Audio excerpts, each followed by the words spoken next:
Sadly, we live in a time where selflessness is not respected. The society sees you being selfless, being kind, as a weak person. Therefore, you become a target. Now they must drain you till you hit your grave.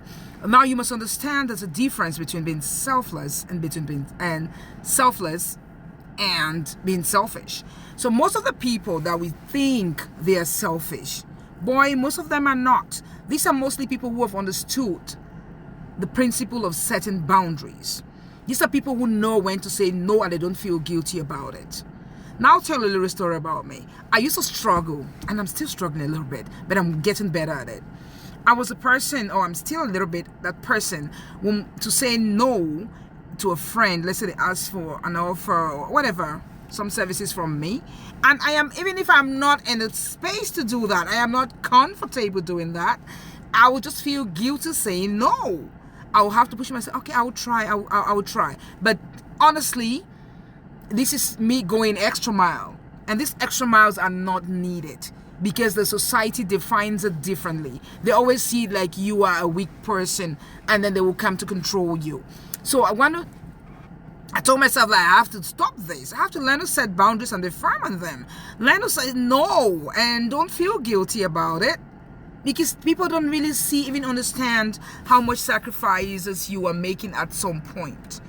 So when I started working on myself and setting boundaries, I got to realize that most of those people that we define or label them as selfish people, they're usually not. They are people who have set boundaries and they're respecting and standing on their boundaries.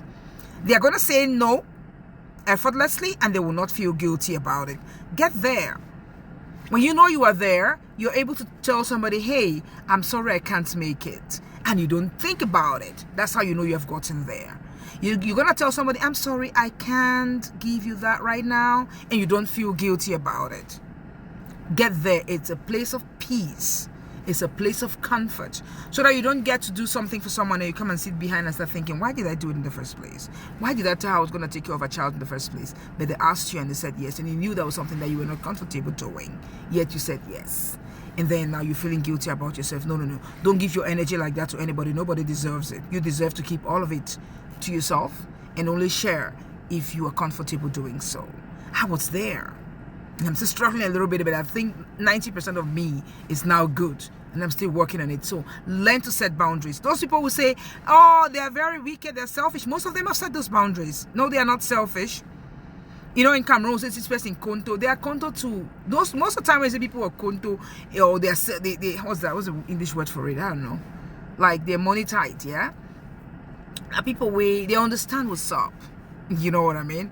They understand what's up. So start being Konto with your everything, including your time. Start being tight, including your time to people. So I'm just going to say that learn to set boundaries. Learn to say no without feeling guilty. It's the right thing to do. Because we live in a time where the society sees a kind person as a weak person. And therefore they'll control you. They're not going to appreciate anything you bring to the table. So don't confuse selfishness for mean people. These are people who probably knows what boundaries are. Set those boundaries and stay by them and then live by them and find yourself peaceful. I teach your kids this. I'm teaching my girls. It was hard for them and I feel like it's a thing that they got from me. But I'm gradually helping my kids to understand that you just give what you have and feel comfortable giving. That's when you give. It could be in terms of material, in terms of your time, in terms of anything. Whatever is coming from you, that's you giving. Nanga Charlotte aging. I'll talk to you some other time.